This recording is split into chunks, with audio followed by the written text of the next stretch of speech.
반갑습니다. 소영주입니다.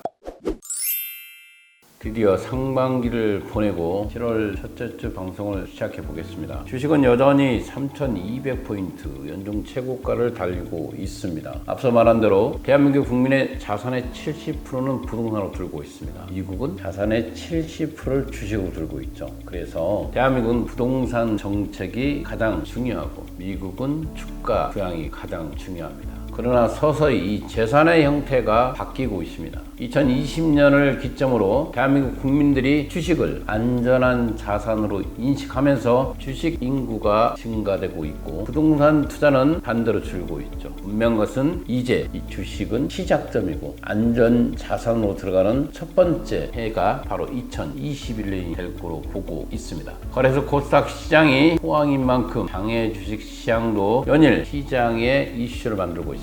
먼저 한 주간 시세를 살피고 들어가 보겠습니다. 현대 ENG입니다. 100만원이 유효받고 있는 105만원에 4만원 가까이 밀렸습니다. 주간사 선정이 계속 더디어지면서 시장이 밀리고 있고 LG CNS 변동 없이 84,500원을 지켰습니다. 카카오뱅크가 5주 최저가를 기록했습니다. 7만원대로 내려왔습니다. 그동안 얼만큼 많은 주식들이 고평가되었었는가. 특히 카카오뱅크가 불과 일주일 전만 하더라도 95,000원짜리 주식이 종목과 밴드가 결정되면서 시장의 최저가를 기록하고 있습니다. 그만큼 장외 주식이 고평가되었다는 것이죠. 심사가 통과되고 상장을 앞두고 있는 기업들은 통상적으로 올라가게 되어 있는데 왜 카카오뱅크와 크래프톤 뒤로 밀리고 있는가? 아이러니합니다. 그 뜻은 개인들이 가격 형성에 지대한 영향을 미치는 것이죠. 장외 주식은 매도물은 없고 매수물이 넘치면서 특히 증권플러스 및 서울거래소가 증권사에 위탁되어 있는 장외주식 거래 플랫폼이 등장하면서 주가가 고가로 형성됐습니다. 상장되기 전에 크래프트의 주주가 되십시오. 상장되기 전에 카카오뱅크의 주주가 되십시오. 대대적으로 광고를 했습니다. 일반 장외주식을 처음으로 접한 개인들은 공모주 경쟁률이 너무 치열하다 보니까 이런 대여주들을 공모주 경쟁 없이 장외주식에서 편입할 수 있다는 생각에 이들이 낸 광고를 믿고 주식을 편입하기 시작합니다. 그러나 매도물은 한 주, 두 주, 100주 또는 때로는 1000주도 나오겠죠. 그러나 매수물이 더 많아지면서 가격은 회사의 가치를 산정하기보다는 무조건 사자는 심리가 작용하면서 주가는 한때 카카오뱅크라면 13만원까지 올라갔습니다. 크래프톤이야 액분 전에 300만원까지 가지 않았습니까? 액분 후에도 68만원을 찍었습니다. 이런 주식들은 상장 심사가 통과되고 상장 일정이 나오면서 도리어 뒤로 밀렸습니다. 결정적으로 크래프톤은 정정 요구 때문에 많이 밀리고 있지만 고평가 논란이 끊이지 않습니다. 누닛 77,000원까지 올라왔네요. 그나무 37만원까지 올라왔고 바디프렌드가 2만원 고점에 눈앞에 두고 있습니다. 지속적으로 누닛과 바디프렌드는 추천 종목이죠. 큐라티스도 16,000원이 어느새 올라왔네요. 당연히 혈액 백신과 mRNA 생산 기지를 구축하면서 파이프라인 2개를 가지고 있면서 시장에 관심을 받고 있고 이 주식 또한 하반기 상장을 앞두고 있습니다. 에프레드는 28,000원이면 소폭 밀렸습니다. 비바 리퍼블리카 개인적으로 관심이 많습니다. 요즘 비바 리퍼블리카 바로 은행가 또는 증권사까지 진출했습니다. 기존의 은행은 카카오뱅크를 위협할 것이고 증권은 키움증권을 위협할 가능성이 있습니다. 이들의 가입자가 2천만 명입니다. 얼마 전에 4,600억이라는 유상증자를 무사히 마쳤죠. 그것도 우량한 기관들로 받았습니다. 자금을 확보한 상태에서 아마 공격적인 마케팅을 통해서 증권과 은행 시장에 새로운 바람을 일으킬 것이고 주식은 그에 합당하게 상승할 거라고 보고 있습니다. 우친사 변동 없습니다. 야놀자 계속 밀리면서 98,500원까지 내려와 있습니다. 한국코러스도 밀리면서 95,000원, 현대아산 19,500원, 500원 밀렸네요. 바이오플러스가 37,200원으로서 한 주간의 시세를 한번 맞춰보겠습니다. 한 주간의 시세는 공정하게 하기 위해서 여러 플랫폼들의 사이트에 가격을 평균치를 내본 겁니다.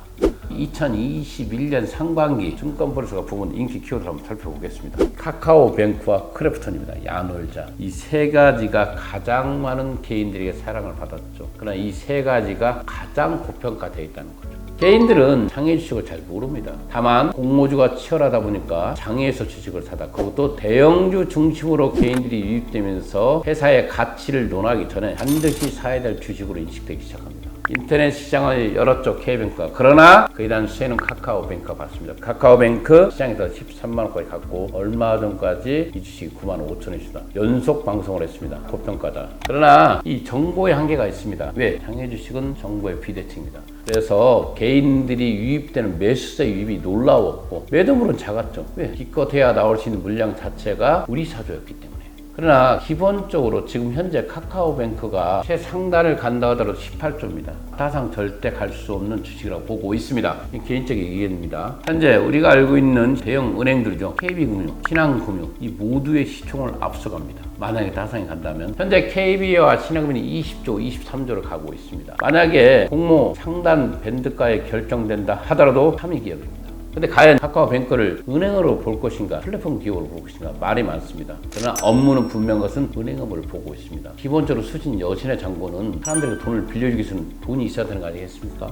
이들은 중금리 대출이 조만간에 납니다. 이 뜻은 뭐냐면 그동안에 서울신용보험에서 보증하고 있는 신용이 우수한 사람들이겠지만 국가에서 놔주지 않죠. 신용이 좀 저조하더라도 중금리 대출을 반드시 은행은 해야 되기 때문에 조만간에 카카오뱅크는 실적 부분이야 여러 부분들에서 영향을 미칠 거라고 보고 있고 현재 가격도 지속적으로 논란 소지가 있습니다. 그래서 신중히 들어갈 필요가 있고 개인적으로 카카오뱅크는 공모가가 38,000원에 된다 하더라도 낮다고 보고 있습니다. 공모주 주식은 참여해 주십시오. 그러나 현재 장외에서는 편입하지 말아 주시기 바라겠습니다. 크래프톤 여러 가지 말들이 많습니다. 요즘 기사들이 계속 나오고 있습니다. 밸류 문제는 아니었다라는 기사까지 나와 있습니다. 그러나 분명한 것은 크래프톤도 심사가 통과되고 난 이후에 주식이 떨어졌다는 거 아니겠습니까? 야놀자 연속으로 올 상반기 비해서 7배, 8배 올라간 주식입니다. 이유는 쿠팡의 효과였습니다. 쿠팡이 제자리를 찾아가고 있습니다. 그렇기 때문에 야놀자의 주가는 비전 펀드가 1조를 투자한다 하더라도 주식은 현재가도 높다 이렇게 보기 때문에 카카오뱅크, 크래프톤, 야놀자 상반기 인기조의 탑3에 있는 종목들이 얼마만큼 고평가에 있는가 그것도 개인들이 해서 왜? 장외 주식은 개인들이 가격을 결정하는 거 아니겠습니까? 그렇게 보고 있고요. 나머지는 넘어가도록 하겠습니다. 자, 이번 주에도 카카오 주식이 16만원을 돌파했습니다. 제가 2년 전부터 이 방송에서 카카오는 추천을 했습니다. 비상장 주식 전문가지만 카카오를 지속적으로 추천한 이유는 카카오의 자회사가 107개, 그중에 상장하는 회사가 하나, 때로는 상장될 때마다 주식 지분율이 희석되겠죠. 신주가 발행되니까. 그러나 가치는 정확히 평가받고 있기 때문에 주식은 지속적으로 상승할 가능성이 있다. 올 초만 하더라도 네이버가 60조, 카카오가 40조였습니다.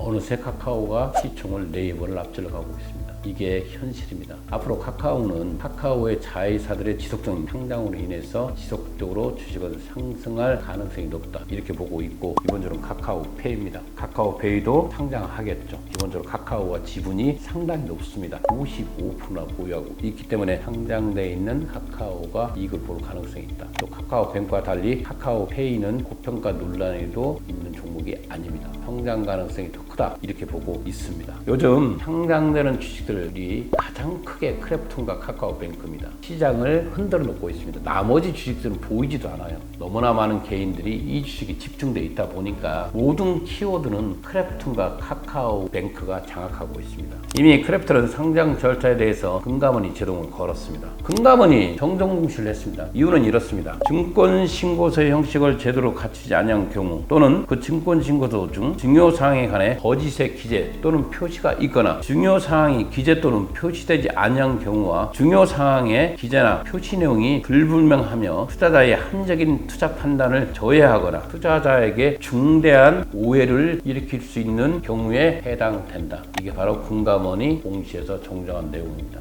그러나 특별하게 어느 것을 금감원은 말을 하지 않습니다. 아무도 알 수 없습니다. 밸류 문제가 아니다. 그런 한쪽에서는 고평가 때문에 그런다. 아마 공모가 상당히 좀 잘못되지 않았나. 한쪽에서는 명의개설가 덜 된 주식으로 인해서 제동이 걸렸다. 아마 서류상 미스일 것이다. 여러 가지 논란은 있지만 분명한 것은 공정 요구를 받아들였다. 그동안 중국 매출을 좀 숨겨왔습니다. 이번에 상장에도 공개했죠. 투명도의 신뢰성 문제도 상처를 입었습니다.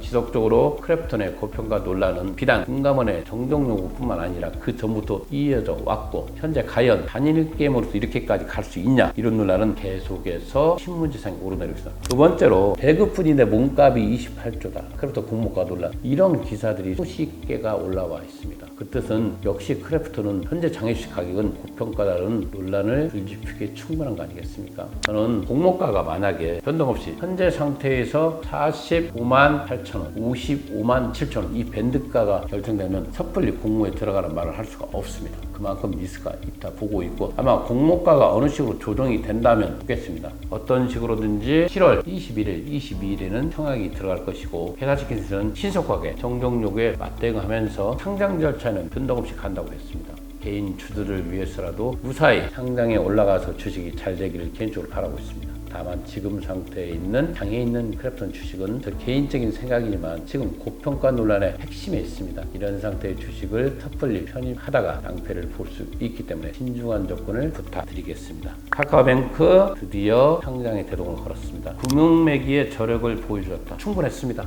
8월 달에 상장을 앞두고 있고 시총이 최대 밸류했을 때 한 18조 원입니다. 금융주 중 KB금융이라든가 신한금융에서 세 번째라고 말씀드렸습니다. 설립부터 현재까지 이 카카오뱅크를 이끌어온 윤호영 대표님의 저력은 대단하다고 보고 있고, 새로운 바람을 일으켰다는 것도 알고 있습니다. 다만 시장이 너무 빨리 앞서간 거죠. 너무 비싸기 때문에 이런 주식들은 우리가 시장에서도 지속적으로 고평가 논란이 나왔습니다. 다만 현재 공모가가 장애 주식의 3분의 1 가격에 결정이 될 것 같습니다. 얼마의 공모가 밴드가 결정된다 하더라도 현재 장애 가격이 3분의 1 가격에 있는 이 주식은 공모 주식으로서 매력은 있습니다. 카카오뱅크는. 그래서 카카오뱅크는 공모주에 적극 참여해도 된다, 이렇게 말씀드리겠습니다. 우리나라 인구의 100명 중에 은행에 가는 인구가 5명뿐이 되지 않습니다. 그래서 95%가 인터넷 뱅킹을 이용한다. 다만 성장세계는 좀 의문점이 되게 됩니다. 앞서 말한 대로 중금리 대출이라든가 새로운 영역을 확대하면서 리스크는 커지고 있기 때문에 장기적인 투자보다는 단기적 투자로서 공모주에 들어가서 치고 나와라, 이 말씀을 드리고 싶습니다. 저는 개인적으로 장애 주식에서 단기성 투자는 이익을 낼 수 없다는 것을 보여준 것이 바로 크래프톤과 카카오뱅크입니다. 이 크래프톤이 3년 전에 투자했으면 30만원, 20만원짜리 주식이었습니다. 그때 투자를 했어야 되는 거죠.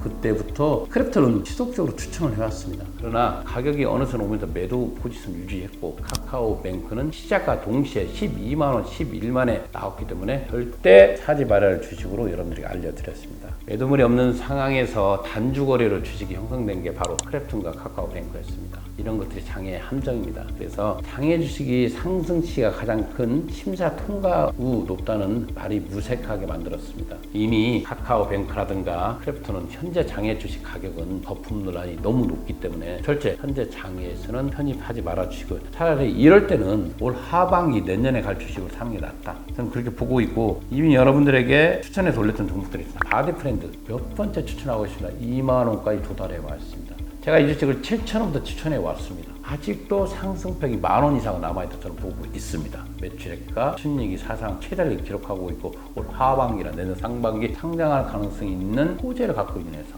이런 안전한 회사를 하는 것이 장애 주식 아니겠습니까? 어떤 분들이 장애 주식은 2,000원, 3,000원짜리 해야 된다. 그건 안 되는 일이고요. 주식이라는 것은 어느 정도 생명이 불어 넣었을 때 들어가야죠. 초창기에 들어간다는 건 위험하기 때문에 어느 정도 상장, 가시권에 들어가 있는 주식 여러분들에게 추천해 드리고 있습니다. 플라티스도 지속적으로 좀 16,000원가 있습니다. 이 주식도 10,000원 이상은 더 상승할 여력이 충분하다, 이렇게 보고 있습니다. 이후에 아마 결핵 배팅 이상이 완료의 시각적인 결과를 기다리고 있고, 앞서 말한 대로 mRNA 생산 기술을 구축한 제약에 대한 가장 큰 생산 기술을 구축했기 때문에, 만약 화이자나 모더나가 국내에서 생산된다면 플라티스가 가장 큰 수혜가 되지 않겠습니까? 운인 마찬가지입니다. 10월 정도에 상장을 청구할 거로 예상해 보고 있고, 현재 상태에서도 대한민국 헬스케어 기술평가에서 AA를 받았죠. 지금 사도 늦지 않았다, 이렇게 말씀드리겠습니다. 왜? 앞으로 지속적으로 시간이 갈수록 이런 주식들은 심사가 청구되고 심사가 통과되고 이랬을 때 올라갈 수 있는 계단식이기 때문에 이런 주식을 편입하라, 이렇게 말씀드리고 있습니다. 서울 로보틱스 너무 좋죠. 내년 상반기에 어떤 식으로 주식이 유통된다면 이런 주식들은 반드시 편입하겠죠. 왜? 세계 시장을 리드하고 있기 때문에. 피바, 리퍼블릭 하나 더 추가했습니다. 은행업과 증권업에 진출했습니다. 기존의 키움증권과 기존의 카카오뱅크를 이용할 수 있는 2천만 명의 가입자, 특히 MZ세대가 가장 많이 이용하고 있는 비바, 리퍼블리카 앞으로도 계속해서 올라갈 가능성이 높기 때문에 하나 종목으로 더 추천을 해드렸습니다. 장기주식은 저축 상품입니다. 장기적 투자자만이 승리할 수가 있습니다. 상장을 앞둔 IPO 기업들, 특히 대우주들 한 건도 성공한 사례가 없습니다. 이 상장을 2개월, 3개월 앞둔 심사가 통과된 기업을 장외에서 구입하자 공모주가 치열하니까 잘된 기업 찾아볼 수 없었습니다. 특히 이제 주식이 안전 자산이지만 특히나 장외 주식은 저축 상품으로 접근했을 때 이길 수 있습니다. 다시 한번 말씀드립니다. 오늘 산 주식을 내일, 모레 가격을 보는 어리석은 행동은 하지 마시고 기다려 보십시오. 정말 좋은 주식을 잡고 저축한 마음으로 기다린다면 승리할 수 있는 시장이 바로 장외 주식입니다.